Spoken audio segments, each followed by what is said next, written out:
Hey everyone, Off the Mic Sports Network here, another edition of Off the Top Rope. So I've made, you know, my opinions known about AEW. But I want to go back to a topic that I spent a decent chunk of the middle portion of last year addressing. But now it's crystal clear, and I kind of talked about this on my reaction video to that disaster of a show that was AEW Dynamite for the 29th of January. But here's the thing. Mercedes Mone. And here's the thing about Mercedes. I think that in terms of where women's wrestling was and where it is now, that story cannot be told without the contributions of Mercedes Varnado, formerly known as Sasha Banks. But this iteration of Mercedes Mone, this iteration of her, has been one of the biggest busts maybe in the history of professional wrestling, because I have not seen the amount of buzz just dwindle out quite as quickly as I have seen with what has happened with the CEO. Like, I've never seen anything like this. Like, she literally debuted in AEW almost a year ago to the day. She was in the main event of Dynamite on Wednesday night, and you could not hear a fucking pin drop when her music hit, and when they did the intros with Justin Roberts, there was no reaction for her. Nothing. And there's a lot to get into here that really I'm going to try my best to be as concise as I can. I know I can tend to ramble on here, but because I feel like I haven't really hammered this point home enough, because there's just been so many other things with AEW that have been so putrid, specifically in the last year or so. And at the top of the list was that huge signing class that everybody was yelling about, the signing class, the big free agency class of 2024, where you get Will Ospreay, you get Kazuchika Okada, and you get Mercedes Mone, all in the span of like 3 weeks.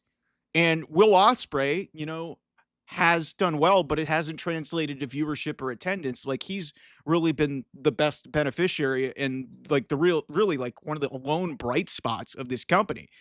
But Mercedes Mone in particular needs to be mentioned here, because she got a rollout similar to CM Punk. And as I'll even say it here, I was excited to see her because we hadn't seen her she walked out of WWE in 2022. It was like May of 2022. This was still when Vince McMahon was in charge. Her and Naomi both walked out of there. They were not happy because they were going to be fed to the then champions, which at that time were Bianca Belair and Ronda Rousey.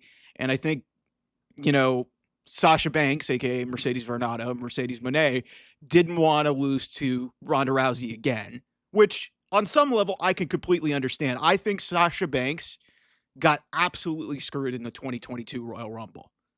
She should have won that Royal Rumble. She should have gone to WrestleMania to face Charlotte Flair, potentially in one of the main events of the show. It ended up Ronda Rousey returned. She got the win. It was a very anticlimactic finish because Sasha Banks got eliminated like in the first 10 minutes of that match, which was a joke, by the way. By the way, 2022 Royal Rumble, one of the worst Royal Rumble events, one of the worst pay-per-views, premium live events that WWE has ever done. Fitting that it was in Vince McMahon's final year in running creative, at least on a full-time basis. Like, he was back some in 2023 before he was forced out. But so Sasha Banks, she had already had the issue in 2019. She had the issue in 2022. So she leaves. 2023 comes. She's debuting in New Japan. She's putting on these banger matches. We're expecting her to show up in AEW. Then she gets hurt against Willow Nightingale. Significant ankle injury. We don't see her. And there's rumors and murmurings that maybe she'll show up at the Royal Rumble at the start of last year in 2024. She doesn't. Naomi does come back. And there's all this fanfare and all this buzz. Like, they debut her in her home city in Boston, Massachusetts, in front of a pretty decent crowd by this modern time AEW standards. And from then on, it's just been a fucking disaster. Like, she rolls out as a babyface. She doesn't even wrestle a match for 2 months. They have Willow Nightingale win the TBS championship only to drop it a month later. And Mercedes, the worst thing that I can say about this, because look, first of all, let's address the elephant in the room. Who's at fault for this? Obviously, Tony Khan is going to have to wear a brunt of the blame because he's paying a ton of money for this. But also, Mercedes Mone also sold out here. Let's call it what it is. Because she has not taken a pinfall yet. And all of these matches and some of these, which are very admittedly bangers, we're talking about elevating the women's division, and that's what her reasoning was going there as opposed to going back to WWE.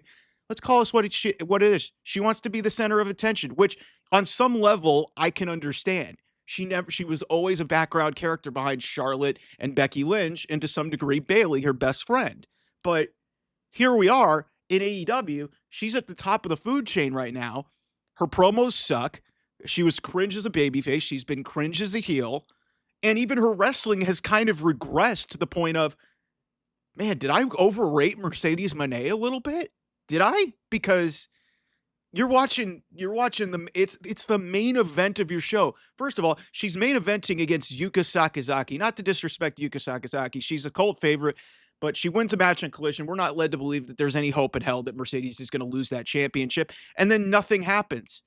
And then the biggest match that they could possibly do against Britt Baker, and some of this falls on Britt Baker as well, they couldn't get along. It didn't click. There was no chemistry in the build. There was no chemistry in the match. It was all bad. And she has a bodyguard in Camille. They didn't elevate her. And now we're at a point now where she's beaten Chris Statlander twice. She's run through the whole fucking women's division. Like, the only people that she really hasn't beaten is Toni Storm because she hasn't run into her, Mariah May because she's the other champion, she's also a heel, and Athena, which I think is probably the person who should beat her, but I don't know when the fuck that's going to happen because Athena is still being buried on Ring of Honor television. So all this talk about what she wanted to do, I think she sold out for the money. And you know what? I'm all about people getting their payday, but it has become so blatantly obvious that she is all about herself. And WWE, you can say what you will about Vince McMahon and his creative and how he booked her. It was very unfair because she shined over a lot of those other people. But they did a really good job of masking her flaws. And AEW is doing a horrendous job of doing that. And also, I think since the injury, like, yeah, she's only done really good matches in New Japan for whatever reason. But in the AEW matches, like, yeah, match with Willow was fine. The matches with Statlander were probably her best ones that she's done. But yeah, the Britt Baker match stunk. Even she couldn't have a decent match with Hikaru Shida. Like, it's really been a massive, massive disappointment. And that's why I say that this is, honest to God, one of the biggest failures. This Mercedes Mone experiment, or whatever this is one of the biggest failures in modern professional wrestling. Because you had an absolute slam dunk. AEW did. You were going to bring in one of the biggest named free agents to make the jump from WWE to AEW. Biggest opportunity that you could have. And literally, since she debuted in March of last year, it has just gradually just declined to the point of people just don't want to watch this segment. I've lumped her into the same category as Chris Jericho.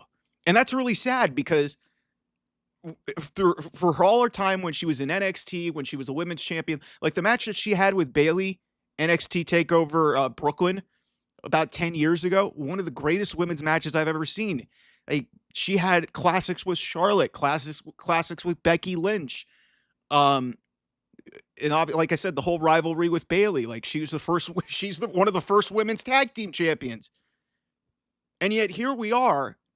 I mean, we probably should have all seen it coming. She walked out of the company twice, but let's call it what it is. This was all about her. And just at least tell us the truth. Like, she's gone and done media and basically said it's all about growing the women's division. If it were about growing the women's division, you would have ended this and reset your character. You would have dropped the title to somebody and put somebody over and elevated the women's division. Her holding the title at this point, the TBS title, does absolutely nothing. And being 4 belts Monet does absolutely nothing for the women's division in AEW at this point. Nothing. Because there's nobody left. Like, the match with Camille was supposed to be something. Camille was a forgotten afterthought because that whole bodyguard thing was just a disaster. Like, she ran through Britt Baker and nobody gave a shit. And I don't think they're ever going to get to Toni Storm. Maybe they do, but Toni Storm this like here's the other ironic thing about this whole thing is Tony Storm. She had reasons to leave WWE for AEW because she was getting mistreated too, and she's a phenomenal talent. And what she's been able to do, arguably, in my opinion, Tony Storm is probably the greatest women's superstar in AEW. And we'll see how long AEW can last. But when we look back, depending on if we have like one of those retrospectives, like if we're looking back on the last 5 years of AEW, the icon in terms of women's superstars is Mercedes Mone. It's not Mercedes Mone. It's Tony Storm. Mercedes Mone was supposed to be that. She was supposed to be the flag bearer and like, the standard and like the one who was supposed to be the big time character and like, the face of this women's division. Tony Storm has absolutely been that. Between when she came in, she won multiple women's championships. She was the interim champion through a really rough stage when Thunder Rosa was going through a bunch of stuff. And there was a lot of politics going on, a lot of just drama, which was par for the course for this company. But then she does the timeless gimmick. She has a great arc with a young talent in Mariah May and puts her over. You see how this is a little bit different? Tony Storm has just everything that Tony Khan wanted Mercedes Mone to be is what Tony Storm is. And, Tony Storm may win the women's championship back in her home country of Australia on a show that, next to nobody in North America is going to be able to watch because it's going to be on a 21 and a half hour, tape delay because they can't figure out their shit. But to kind of land the plane here a little bit and basically just say, it's so disappointing that you could, have a rollout to the level of this and that level of fanfare and be in front of audible silence in the main event of one of the worst dynamites that I've ever seen. And I had to, highlight this point because I've always said you're only as good as your main event in a lot of cases and how you end the show. And how that show went off the air was flat. It was the same shit that we've been seeing for the last 10 or so months since she got to the company. And then you look at the rest of the division that she's just thrown in basically in the garbage bin. At some point, it's almost like the Jericho vortex. Because look at all the shit that Chris Jericho's been able to do. Like, you drag the people in, they work with her, and it ends up not and it only benefits one person. It benefits her, and that's not good for the company. And then you counteract it with, what Tony Storm's been able to do, and be able to get herself over organically with a character change like the timeless gimmick. At some point, you've got to read the room and understand that, hey, this ain't working. And Tony Khan doesn't have the balls to say that. So Mercedes is just going to be fine cashing the checks, which, hey, get your money. You earned it based off what you did in WWE. But clearly, we are not giving enough credit to WWE for how they were able to, mask a lot of the, deficiencies in Mercedes' game. I'm not saying that she's not great, but when we look back on her legacy whenever she retires, it's going to be a lot worse than we thought. Had she stayed in WWE, this might be a little bit different. And she may not have all the accolades that she wanted to do in WWE, but she'd be looked on a lot better had she stayed there. Looking about it, and hindsight's 2020. But that's my thoughts on that. Thanks for watching Off the Top Rope. We'll have a lot more here on the channel. Royal Rumble coming up this weekend. We'll have a preview of that. I'll tell you who wins those matches. That's very exciting. Love the Royal Rumble. Can tell you one thing, Sasha Banks ain't coming back. So at least we could not disappoint you, but there might be some surprises. Anyway, I'll talk to you guys soon. Bye-bye.